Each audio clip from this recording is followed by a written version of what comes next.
Hello student, तो आज हम फिर सेकेंड लेक्चर ले रहे हैं मेटल एंड नॉन मेटल का। ठीक है, तो फर्स्ट लेक्चर में हमने क्या पढ़ा था कि मेटल किसे बोलते हैं, नॉन मेटल किसे बोलते हैं, और मेटल और नॉन मेटल के फिजिकल प्रॉपर्टीज़ और मेटल के केमिकल प्रॉपर्टीज़। ठीक है, ये हमने फर्स्ट लेक्चर में पढ़ा था। अब हम सेकेंड लेक्चर ले रहे हैं। ठीक है, तो सेकेंड लेक्चर में हमें क्या पढ़ना है कि रिएक्टिविटी सीरीज कि सबसे ज़्यादा रिएक्ट कौन करता है, कौन जल्दी से रिएक्ट करता है, कौन सा मेटल धीरे धीरे रिएक्ट करता है। ठीक है, तो ये रिएक्टिविटी सीरीज है ना, ये बहुत इंपॉर्टेंट है, वेरी वेरी इंपॉर्टेंट। ठीक है, तो सबसे पहले रिएक्टिविटी सीरीज कहते किसको है, तो a list of metals arrange according to reactivity. एक सीरीज ऐसा मेटल लिस्ट जो अरेंज किया हुआ है अकॉर्डिंग टू रिएक्टिविटी कि कौन सबसे पहले रिएक्ट करेगा, उससे कम रिएक्टिविटी किसका है, उससे कम उससे कम उससे कम उससे कम। ठीक है, तो ऐसे अरेंज किया हुआ है, तो ऐसे अरेंज किए हुए को हम बोलते हैं रिएक्टिविटी सीरीज, जो कि बहुत इंपॉर्टेंट है हमारे metal and non metal chapter में, यानी कि केमिस्ट्री में बहुत ज़्यादा इंपॉर्टेंट है। ठीक है, तो सबसे पहले हमारा क्या आता है, पोटेशियम। रिएक्टिविटी में सबसे पहले कौन सा आता है, सबसे ज़्यादा रिएक्टिविटी कौन करता है, क्रियाशील कौन होता है, सबसे ज़्यादा क्या होता है कि उसको तुरंत रिएक्ट कर लेता है, कह सकते हैं कि इक्वेशन में तुरंत रिएक्शन करने वाला। ठीक है, तो सबसे पहले आता है हमारा पोटेशियम। ठीक है, तो सबसे ज़्यादा होता है पोटेशियम का, उससे कम होता है सोडियम का, उससे कम होता है कैल्शियम, उसके बाद magnesium, aluminium, zinc, ferrous, plumbum, copper, Hg, Ag, Au, ये सब जो है वो रिएक्टिविटी सीरीज पे डिपेंडेंट है कि सबसे ज़्यादा इसका और सबसे कम किसका होता है, Au, यानी कि हमारा सोना। ठीक है, तो सोना चांदी जो है वो बहुत कम रिएक्ट करता है। ठीक है, क्यों, देखिए सोना अगर हम पहन लेते हैं तो क्या होता है कि अगर हम पहने रहते हैं तो रिएक्ट करता है नहीं ना, बहुत दिन पहनने के बाद, बहुत दिन जो हमारे दादी सब होती थी वो क्या करती थी कि पहनी रहती थी, तो जो अभी मतलब मान लीजिए ना कि वो कब से पहनी हुई है, 50 साल से पहनी हुई है। ठीक है, 50 ईयर्स से, तो अभी उसका थोड़ा सा ब्लैकनेस आ जाता है, यानी कि उस पर थोड़ा सा गर्दा उर्दा पड़ जाता है, जिसके कारण वो थोड़ा सा ख़राब लगने लगता है, पर वो ख़राब होता नहीं है, वो रिएक्टिविटी बहुत ही कम करता है। ठीक है, कभी भी सोना को और चांदी को ये सब ख़राब होते हुए आप नहीं देख सकते। ठीक है, क्योंकि जब तक कोई मेटल रिएक्ट नहीं करेगा तब तक तो वो ख़राब नहीं हो सकता है, और तांबा ये सब जो हम पहने हुए हैं वो सब ख़राब नहीं होता है। ठीक है, उसका रिएक्टिविटी बहुत ज़्यादा कम होता है। ठीक है, तो सबसे ज़्यादा रिएक्टिविटी क्या होता है, पोटेशियम का, उससे कम सोडियम, फिर कैल्शियम, फिर मैग्नीशियम, एल्यूमिनियम, जिंक, फेरस, ये सब क्या है, एक अकॉर्डिंग टू रिएक्टिविटी के हिसाब से लिखा हुआ है कि सबसे ज़्यादा इसका और सबसे कम इसका। ठीक है, ऐसे लिखा हुआ है, इसी को हम बोलते हैं रिएक्टिविटी सीरीज। हुआ क्लियर? अब हम आगे देखते हैं। ठीक है, तो important of usages, important usages क्या है इसका, रिएक्टिविटी सीरीज का इम्पॉर्टेंट क्या है, इम्पॉर्टेंट यूजेज क्या है, उसका सबसे ज़्यादा उपयोग किस चीज़ में होता है, तो क्या होता है, प्रिडिक्ट डिस्प्लेसमेंट रिएक्शन। अब डिस्प्लेसमेंट रिएक्शन क्या होता है कि अगर आप रिएक्शन हो रहा है, कोई रिएक्शन है, ठीक है, तो अगर वो इस रिएक्शन को दूसरे रिएक्शन के साथ मिला लेता है, ठीक है, वो ज़्यादा रिएक्ट करता है। ठीक है, जैसे हम लिखे Zn और SO4 लिखे थे, तो ZnCl, जैसे Zn प्लस CuSO4। ठीक है, तो ये क्या करता है, जाके Zn क्या करता है, SO4 से रिएक्ट कर लेता है, SO4। तो ये हो गया हमारा डिस्प्लेसमेंट रिएक्शन, क्योंकि ये वाला जो है वो ज़्यादा रिएक्टिव है कॉपर से। तो ये देखिए Zn क्या है, कॉपर से ज़्यादा रिएक्टिव है, कॉपर क्या है हमारा यहाँ पे आया, Zn पहले आया, तो Zn क्या किया, कॉपर से अपना रिएक्शन हटवाकर SO4 से रिएक्शन कर लिया, और कॉपर क्या हो गया, वो अकेले रह गया। ठीक है, वो सिंगल हो गया। कैसे हो गया, क्योंकि ये ज़्यादा रिएक्टिव है, Zn जो है वो ज़्यादा रिएक्टिव है, डिस्प्लेसमेंट मेथड के कारण ये इक्वेशन अपने आप को ज़्यादा कर लिया। ठीक है, तो ऐसे होता है डिस्प्लेसमेंट रिएक्शन। क्या किया, ये जो जेड है ना ये ज़्यादा रिएक्टिव था और जो कॉपर था वो कम रिएक्टिव था। तो ज़्यादा रिएक्टिव वाला अपना इससे SO4 से रिएक्ट कर लिया और कम रिएक्टिव वाला वहाँ पे छूट गया, ठीक है। फिर आता है extraction method of metals. Extraction method of metal क्या होता है? एक्सट्रैक्शन का मतलब है कि उसका अलग अलग टुकड़ों में बांट लेना, ठीक है। तो वो अलग अलग करके मेथड्स करके मेटल्स को बनाता है, ठीक है। फिर आता है हमारा extractions of metals. Extraction of metals में सबसे पहले आता है फॉर्म ओर्स। ओर क्या होता है? ओर एक हमारा है नेचुरल इंग्रेडिएंट मैटर है, नेचुरल मैटर है, ठीक है। तो वो जो होता है ना कि धातु जो हमारा होता है, कोई मेटल निकला या फिर कोई मेटल निकल रहा है तो वो कहाँ से निकलता है? खान से निकलता है, कोयला के खान से निकला, कहीं से भी निकला तो ज़मीन के अंदर से निकलता है। तो वो निकला तो आपको जैसे कि तैसे सोना तो नहीं मिल सकता है ना, उसको प्यूरीफाई किया जाता है। कैसे किया जाता है? जैसे हम एक लेते हैं कि और क्या हो गया है कि नेचुरल मैटर है जो कि ऐसे ही निकलता है, उसको साफ़ सफाई नहीं किया जाता है। जैसे कि आप देख लीजिए बॉक्साइट है हमारा, बॉक्साइट में से एल्यूमिनियम निकलता है। तो बॉक्साइट क्या होता है? ऐसे ही कहीं से मिट्टी के नीचे से मिल जाता है, ठीक है, ज़मीन के नीचे से हमें मिल जाता है। हेमाटाइट है तो उससे हमें लोहा मिलता है, तो वो भी ऐसे ही निकल जाता है। तो जो हेमाटाइट है, बॉक्साइट है, ये सब हो गया हमारा ओर्स। और जब वहाँ से निकलता क्या है? एल्यूमिनियम और फेरस, लोहा। तो ये सब क्या हो गया? हमारा मेटल आया, ठीक है। तो क्या हो गया? उसके पहले जो शुरू में निकलता है ज़मीन से उसको हम बोलते हैं ओर, और जो हमारा प्यूरीफाई करके निकाला जाता है वो हमारा हो गया मेटल्स, ठीक है। तो ये हो गया ओर्स आपको पता चल गया और फिर आपको समझ में आ गया कि ओर्स कैसे बनता है। तो metal are formed in nature as ores. क्या होता है? मेटल जो है वो कैसे पाया जाता है? नेचर में ऐसे ही ओर के हिसाब से पाया जाता है, जैसे बॉक्साइट, हेमाटाइट, ये सब, ठीक है। फिर आता है हमारा स्टेप्स क्या है इनके अलग अलग करने का, एक्सट्रैक्ट करने का। जब ओर फॉर्म होता है तो एक्सट्रैक्ट करने का क्या क्या फॉर्म होता है? तो सबसे पहले आता है हमारा कंसंट्रेशन ऑफ ओर्स। तो क्या है ये? कंसंट्रेशन ऑफ ओर्स है। जो भी मेथड लिखा हुआ है ना वो सब आपका 9th क्लास में है, तो पूरा लिखने पे तो दिक्कत होगा ना, आप लोग को भी पढ़ना पड़ेगा पूरा। तो देखिए क्या है हमारा concentration of concentration of ores. तो कंसंट्रेशन ऑफ ओर्स किसे बोलते हैं? सांद्रता ऑफ ओर, अयस्क। ओर्स का जो इंग्लिश होता है वो हिंदी क्या होता है? अयस्क। तो आपको इंग्लिश हिंदी पे ज़्यादा ध्यान नहीं देना है, इंग्लिश पे ध्यान देना है, ठीक। तो हमारा जो कंसंट्रेशन ऑफ ओर होता है वो क्या होता है? जो हमारा ओर्स निकला उसको साफ़ सफाई कर दिया जाता है, ठीक है।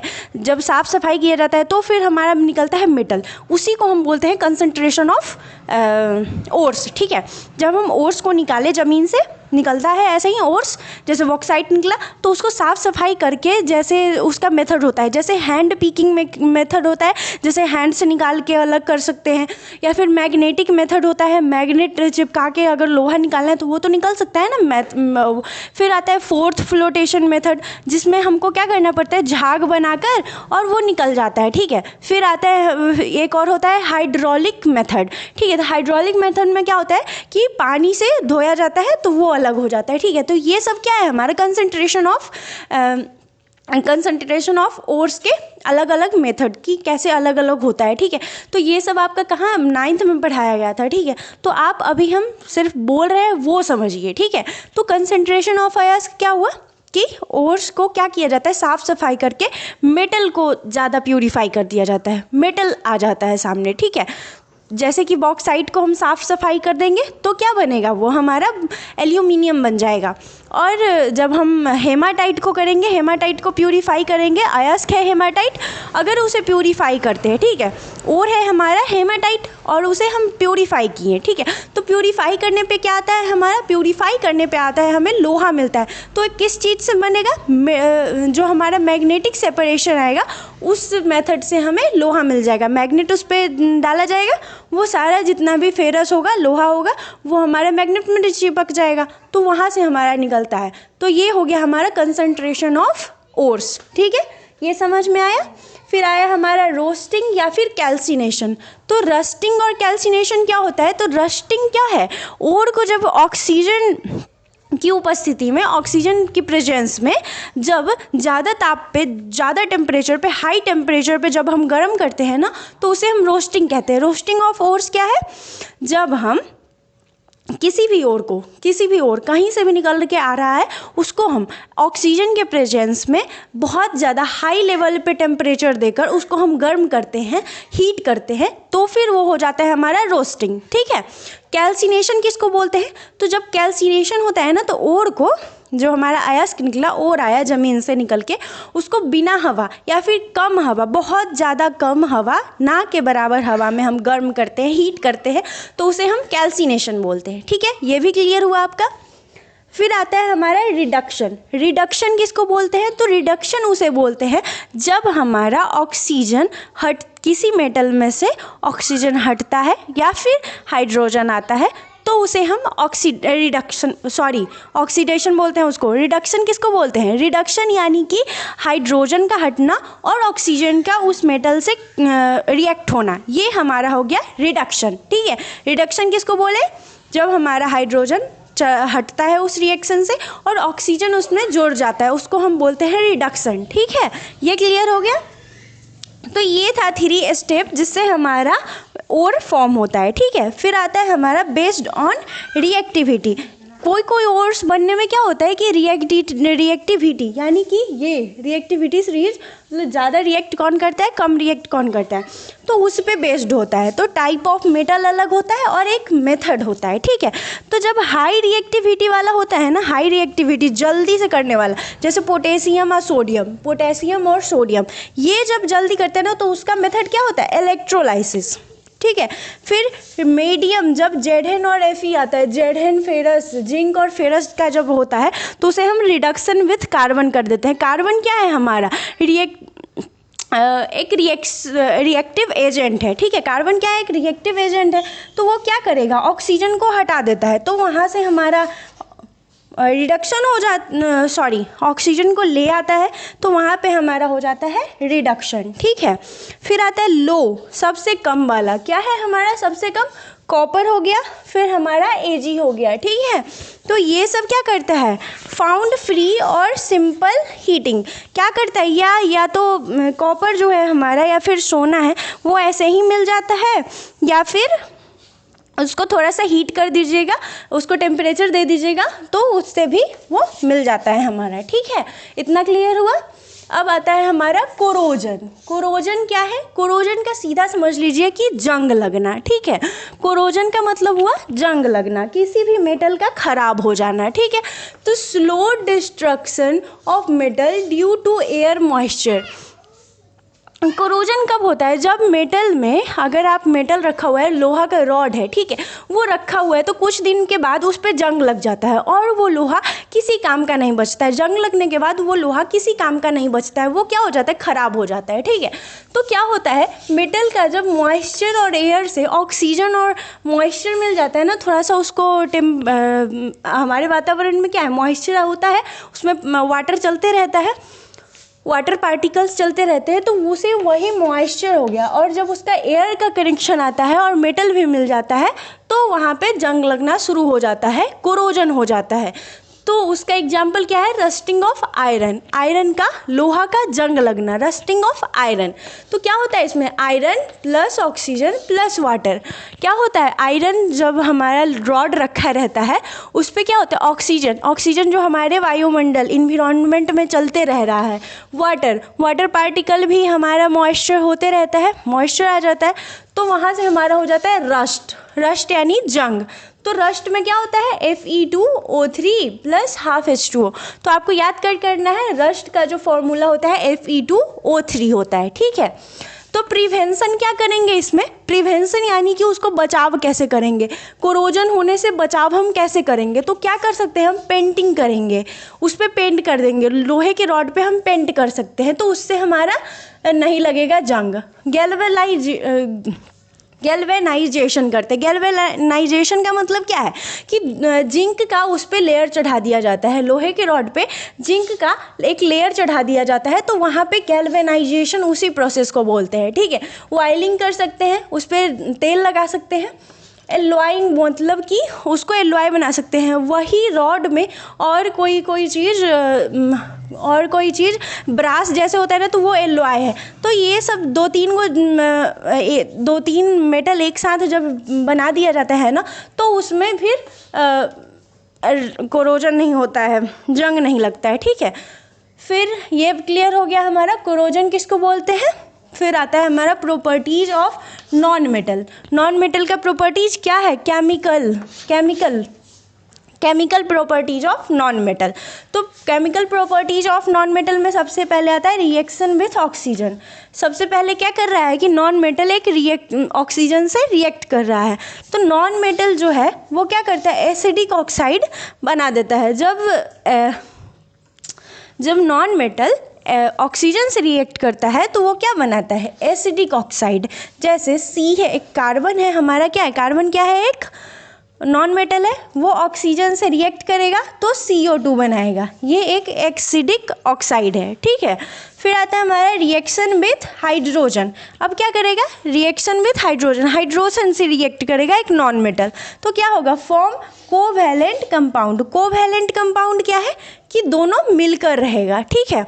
जैसे H2 + Cl2। H2 क्या है हमारा, एक हाइड्रोजन है, वो क्या Cl2 क्या है, Cl क्या है हमारा, क्लोरीन क्या है, नॉन मेटल। तो ये दोनों जब रिएक्ट करेंगे तो हमारा क्या बनेगा, 2HCl, यानी कि HCl कोवैलेंट कंपाउंड बनाया, दोनों मिल गया एक साथ।